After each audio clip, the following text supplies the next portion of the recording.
Olá, bom dia. A notícia de frente desta quarta-feira, dia 22, está no ar. Deixa eu dar um bom dia aqui aos meus colegas. A gente estava aqui discutindo algumas expressões locais, né, Lúcio Sorge? Bom dia. Cordeira. Cordeira. Não conhecia essa expressão. Eu falei, será que... Aí a gente estava Cordeira aqui. é alguém que dá corda, não é isso? Não é Isso. É, Que não sou eu. brincando, né? É. Bom dia, Nayara Moura. Bom dia. Paulo.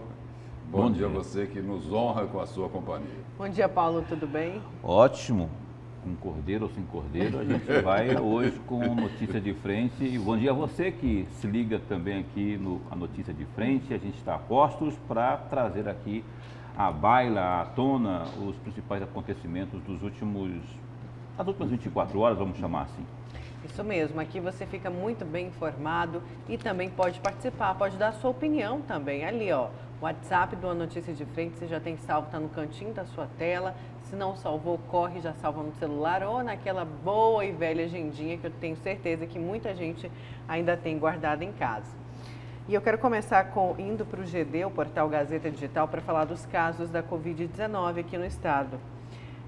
A Covid-19 segue avançando em Mato Grosso. Nas últimas 24 horas, a Secretaria Estadual de Saúde registrou 46 mortes pela doença. Com isso, o número de óbitos subiu para 1.432 e já são 37.429 infectados. A gente tem o quadro da Covid aqui, o último balanço divulgado ontem, e vamos falar aí do número de recuperados também. 19.196 recuperados.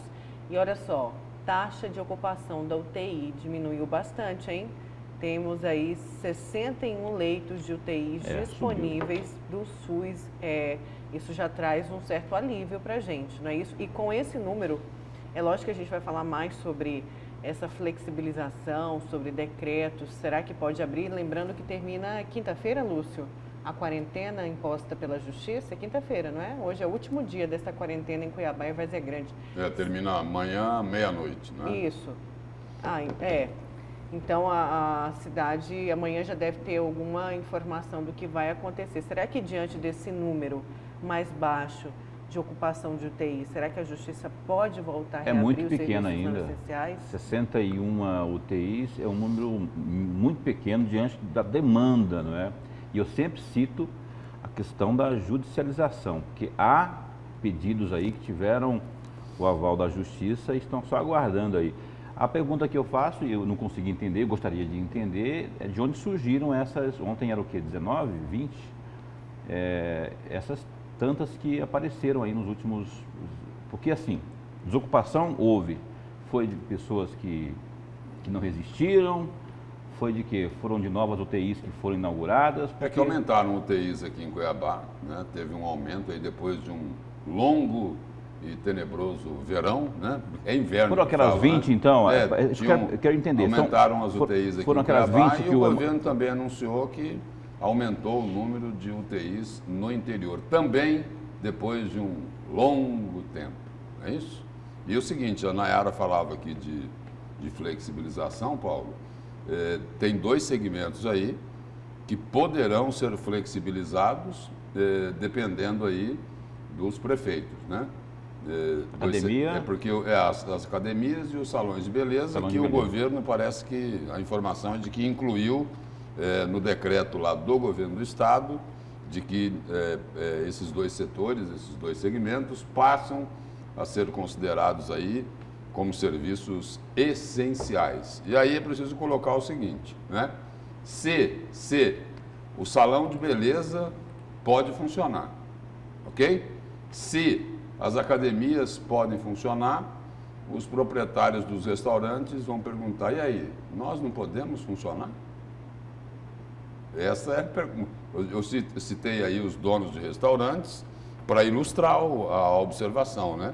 Mas outros setores também poderão questionar se, olha, se salão de beleza, academia pode funcionar, nós não poderemos funcionar obedecendo e observando aí as mesmas regras, as mesmas orientações aí para se prevenir?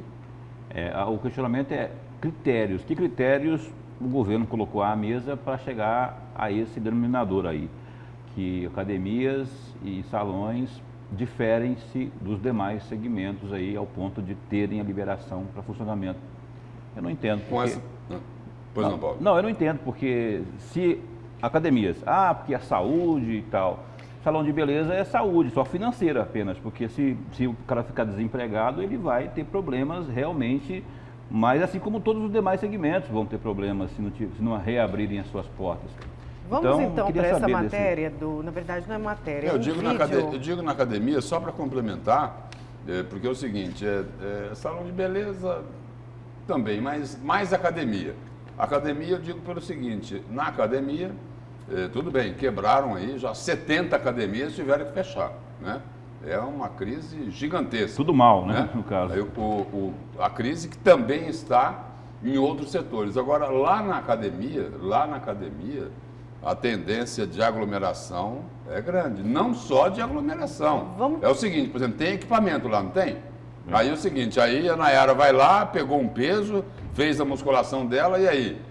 Mas tem a higienização, tudo bem. O que os outros setores do comércio também estão colocando é o seguinte, olha, nós queremos reabrir obedecendo às regras sanitárias, ou seja, a gente vai tomar todas as medidas de prevenção. Ou seja, aquele documento que as entidades da indústria e do comércio entregaram para os prefeitos de Cuiabá, Emanuel Pinheiro, de Várzea Grande e Lucimar Campos, eu acredito que agora não tem como não fazer parte dessa nova avaliação da própria Justiça, não é? Para decidir aí o rumo dessa quarentena obrigatória, se vai flexibilizar para outros setores. Então, já que a gente está falando desse assunto, vamos chamar esse vídeo do governador Mauro Mendes, que ele diz que vai incluir academias e salões de beleza na lista das atividades. Furei aqui, então. Furou, durante as atividades essenciais. Vamos aqui com o vídeo, gente. Fui cordeiro aqui. Vamos então. lá. Quero anunciar ao setor de academias, salões, barbearias, que o governo do estado do Mato Grosso, depois de ouvir aqui o secretário interino de Esporte e Cultura, Roberto Machado, e também várias reivindicações que chegaram até a mim, trazida pelos nossos deputados estaduais da base do governo, nós decidimos fazer uma alteração no decreto, que vai ser publicado aí nos próximos dias, onde a gente retira as academias e esse segmento de salões e barbearias das atividades essenciais, inclui ele as atividades essenciais conforme o decreto federal, e com isso eles poderão também, tomadas as devidas medidas de precaução, de higiene, distanciamento, ter as suas atividades. Lamentavelmente, o Covid-19 está perdurando por longo tempo e nós temos que reconhecer que temos que nos adaptar a esta nova realidade, tomar todas as medidas necessárias e tocar nossas vidas em frente. Por isso que, ouvindo então ao nosso secretário e à base na Assembleia, o governo, junto com a nossa Secretaria de Saúde, o secretário Gilberto Figueiredo, que pronunciou-se a favor, estamos mudando o decreto estadual. Então, com o aval do secretário de Saúde, Gilberto Figueiredo, segundo o governador, ele também assinou embaixo aí, considerando então que salão de beleza e academias estão incluídos nos serviços essenciais. Aí a gente pergunta, né? Academia pela saúde, e aí, é claro, né, Lúcio e Paulo, que a gente volta a falar do que a gente sempre falou aqui. Talvez se tivesse aquele plano bem estruturado desde o início por parte dos gestores, quem sabe a gente não conseguia abrir muitos segmentos de forma organizada. Porque se é eficiente, se o processo todo é eficiente, se usar máscara, se as máscaras são eficientes, se o distanciamento é eficiente, lavar a mão direto, se usar álcool gel, tudo isso é eficiente, então é possível entender que cada segmento pode tomar essas precauções aí e tocar a vida adiante aí, até porque, afinal de contas, se a economia parar, aí para tudo, né? Aí daqui a pouco vai vir aquela chamada segunda onda aí, que é aquela que vai atingir diretamente aí o estômago das crianças, enfim, e até a saúde também, porque as pessoas confinadas em casa, o que acontece? E a administração dessa crise aí, ela seria muito mais fácil, né? Muito mais fácil se os nossos ilustres governantes se entendessem um pouco melhor, né? Não ficassem só olhando ali para o quadro eleitoral, para a próxima eleição, né?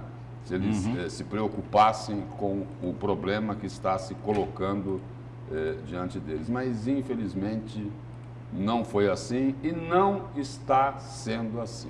Eu queria tomar a liberdade também de sugerir algo. Eu tive a oportunidade de ontem, na noite de ontem, entrevistar no programa Opinião.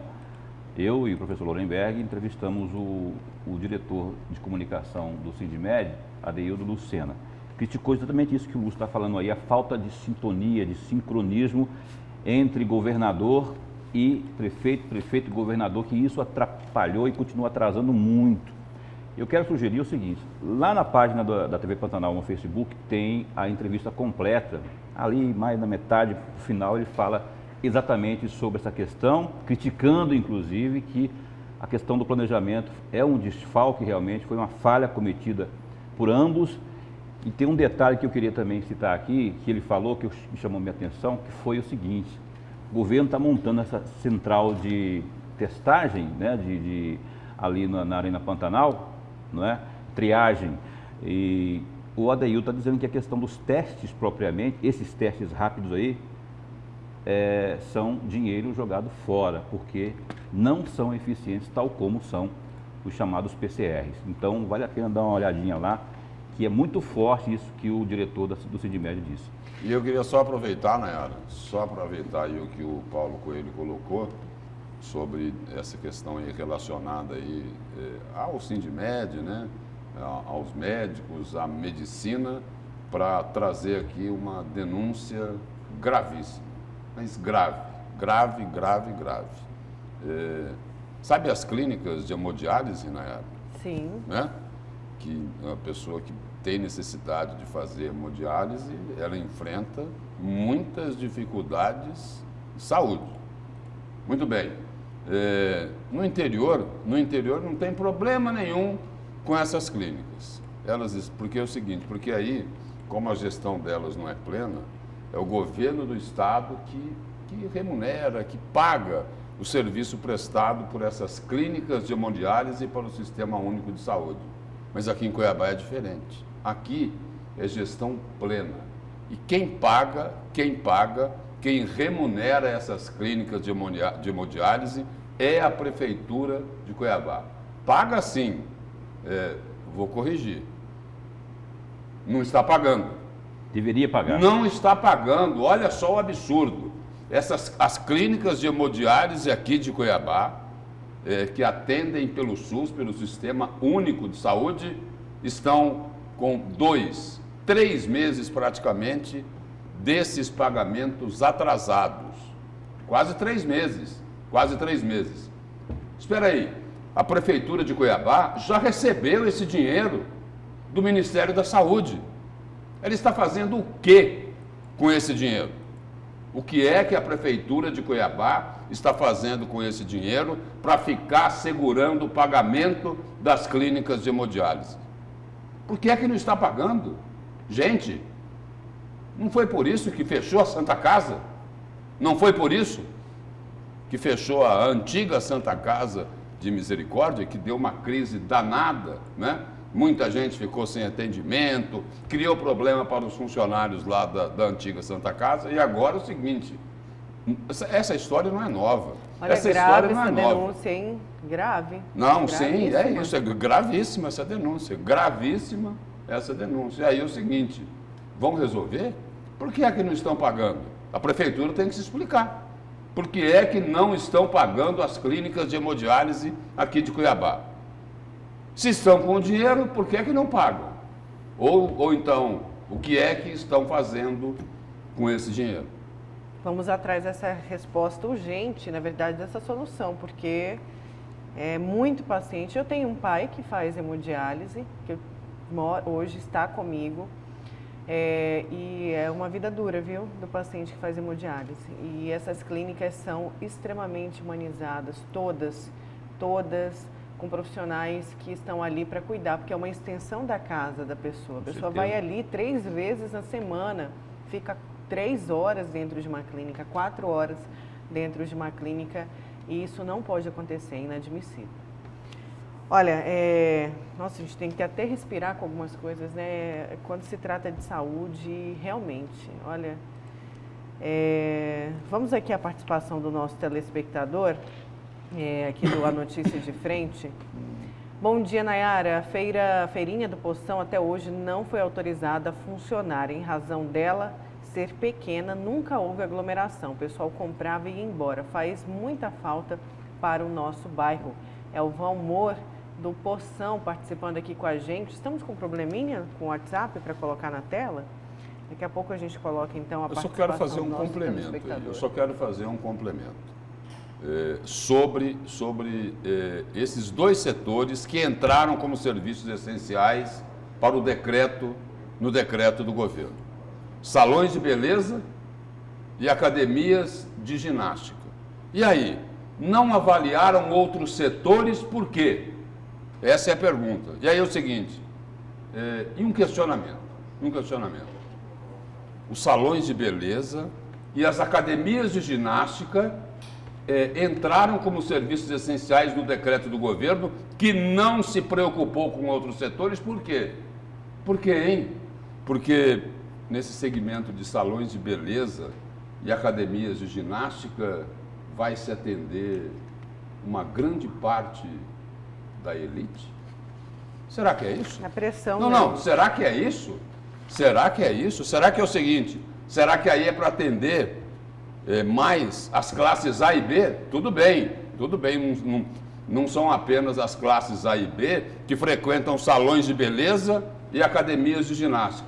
Mas o que eu quero saber é o seguinte, a elite teve alguma influência nessa decisão aí de flexibilizar no decreto do governo para salões de beleza e academias de ginástica?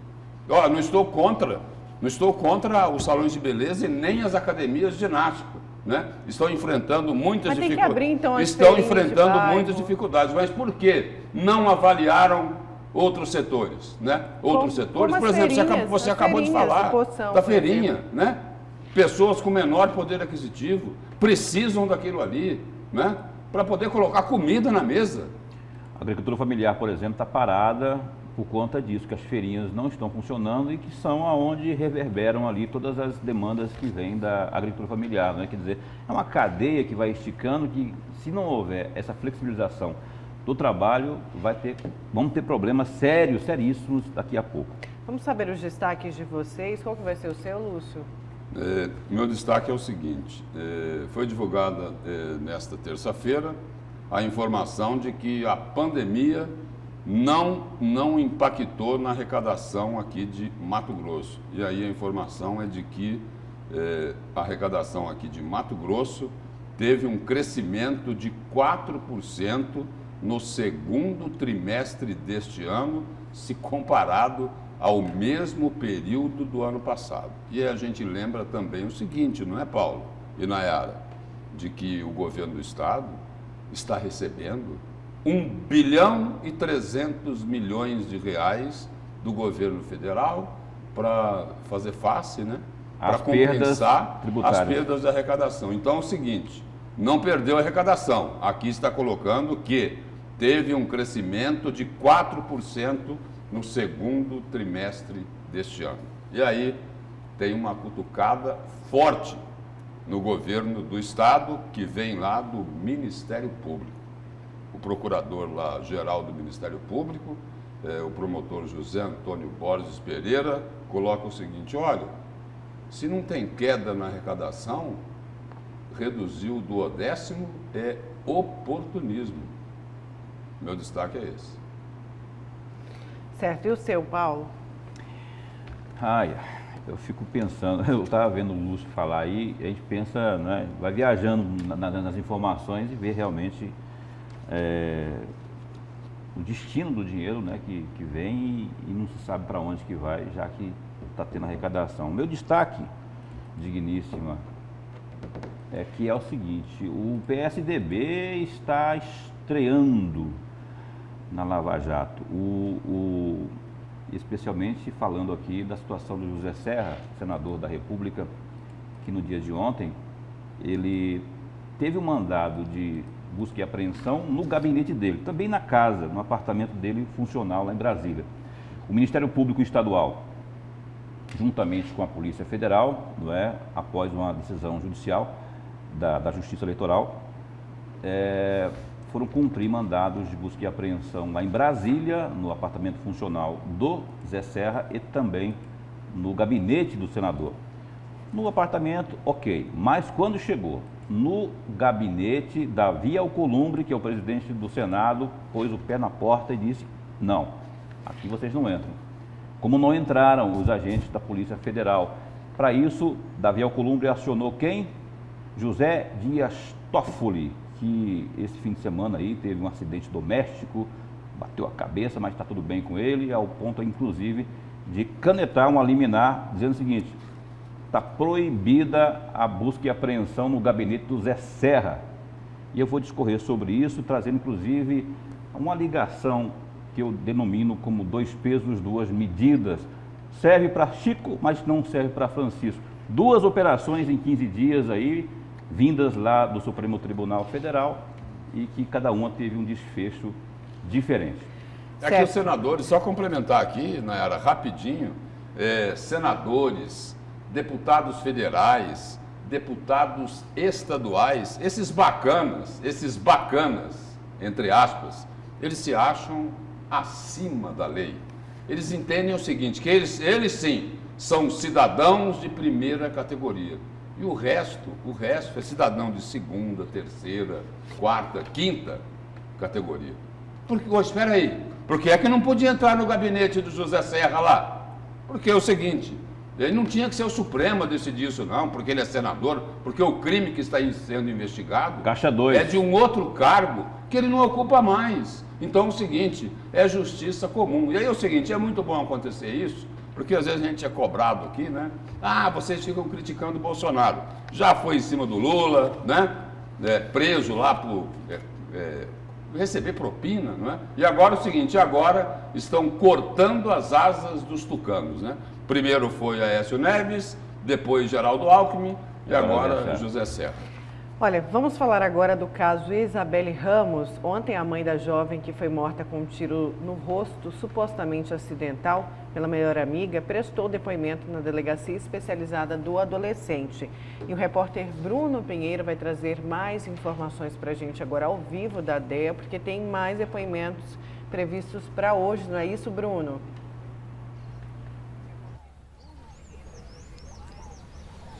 Exatamente, Nayara, muito bom dia. Ontem foi uma terça-feira bastante movimentada aqui na Delegacia Especializada do Adolescente. Era por volta de 9h30 da manhã, quando a mãe de Isabelle chegou até a delegacia. O depoimento durou cerca de 2 horas. Ela estava muito emocionada, muito abalada com toda a situação.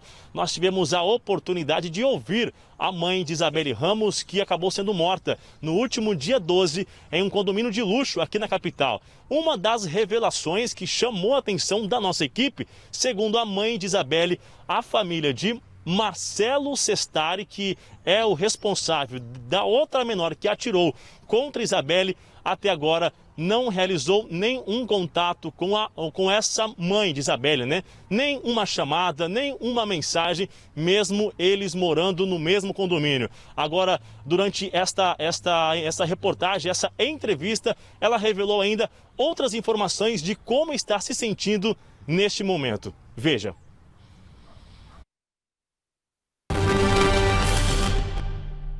O depoimento, tudo que eu disse, tudo que eu vi, está tudo registrado aqui.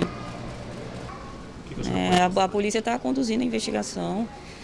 O que eu sei é que minha filha foi morta, né? Agora, como isso aconteceu, o porquê disso, eu realmente estou aqui esperando o trabalho da polícia. A senhora é da vizinhança, do mesmo condomínio, então até hoje não teve nenhum contato da família de lá?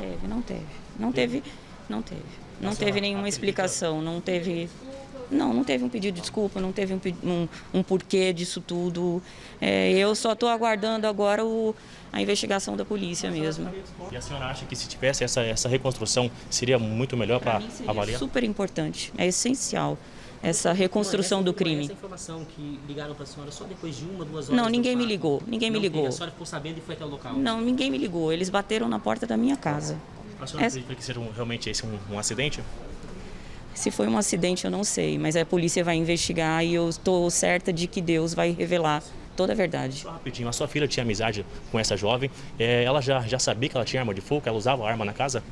Não, chegou a comentar algum dia? A gente sabia que eles praticavam tiro esportivo, a gente sabia que eles tinham um arsenal de armas em casa e que essas armas circulavam de maneira deliberada, muito menos carregada. A senhora recomendou algum dia, olha, se ela tiver com arma, não fica por perto, não mexa? Não, porque ela nunca me disse isso. Ela nunca me disse. Eu tô com o coração dilacerado, né? Se eu pudesse me esconder nesse momento e ficar sozinha, mas eu não posso. Eu estou aqui para contribuir com o trabalho da polícia, para dizer o que eu vi, para relatar todas as coisas que aconteceram no meu ponto de vista, sob o meu ângulo. Então, o que eu espero agora é justiça. É que a justiça seja feita. Qual foi a última conversa que eu teve com sua filha? Sim, eu liguei para ela às 8h43, num registro no meu telefone, e eu pedi para ela voltar para casa. E ela me disse que estava jantando e que assim que ela terminasse de jantar, ela ia voltar. E ela não retornou? Né? Não, ela não remontou, ela foi sepultada. Para casa. Ela me disse que estava jantando e que assim que ela terminasse de jantar, ela ia voltar.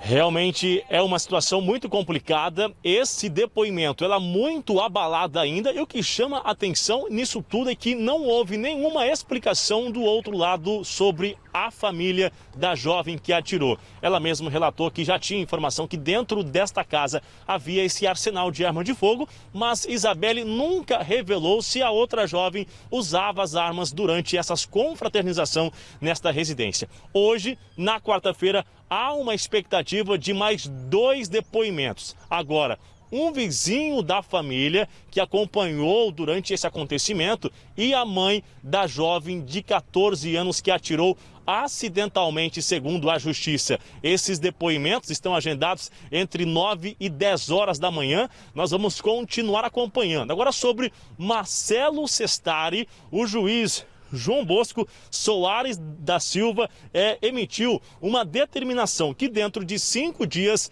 Marcelo e a sua defesa se manifeste em relação à majoração de fiança, que acabou sendo essa suspensão de fiança estimulada no valor de R$209 mil. A defesa de Marcelo, Nayara, alegou que ele estava em dificuldades financeiras e que não conseguiria arcar com todo esse valor e chegou a sugerir que a fiança chegasse no valor de R$10 mil. Isso não foi aceito, segundo ainda levantou a investigação e a justiça.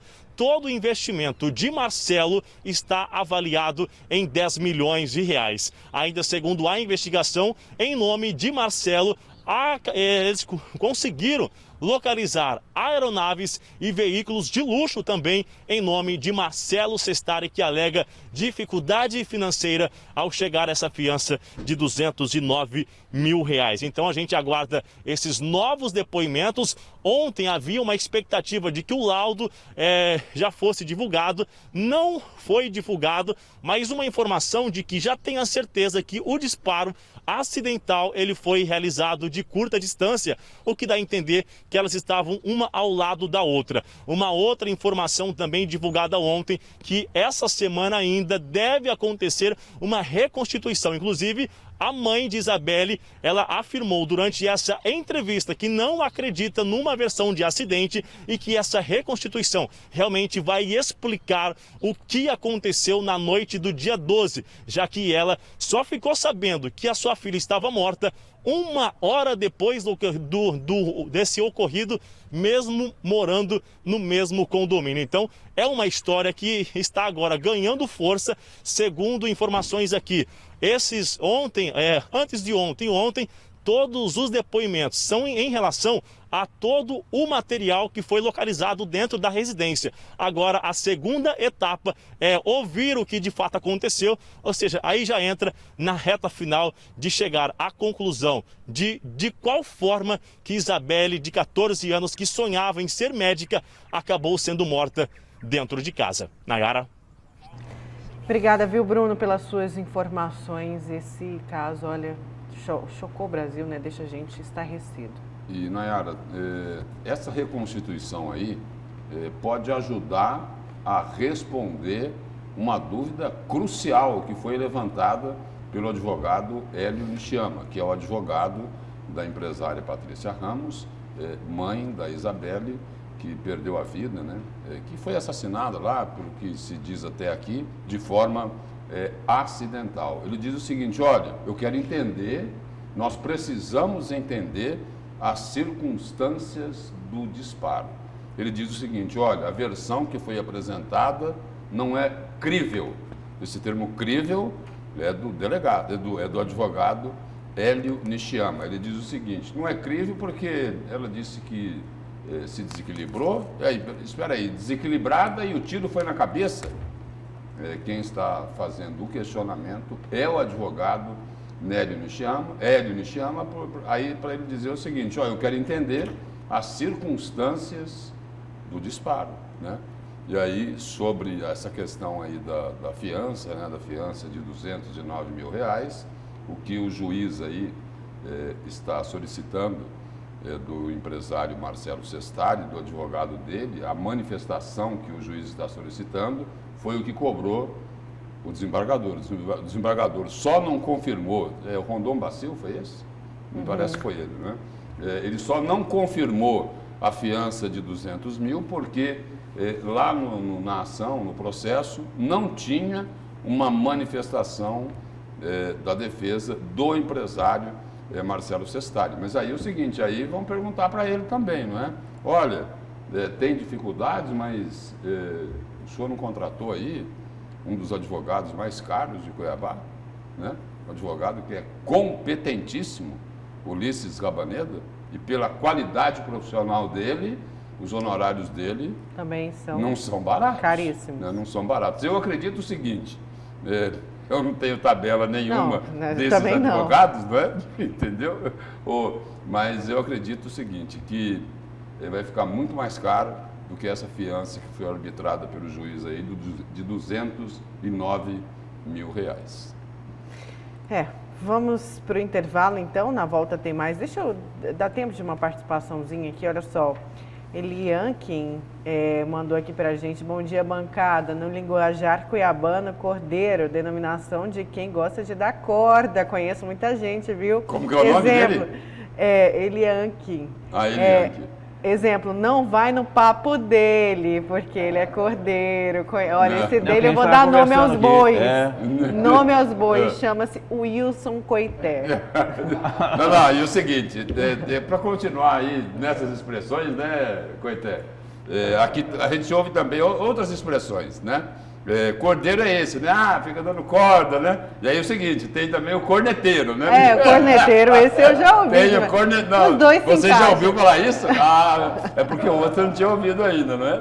O outro não, Lúcio, juro pra você. Quer ir pro intervalo? Vamos dar mais uma participação antes, rapidinho. Bom dia, bancada. Lúcio, parabéns pelo seu trabalho jornalístico eloquente.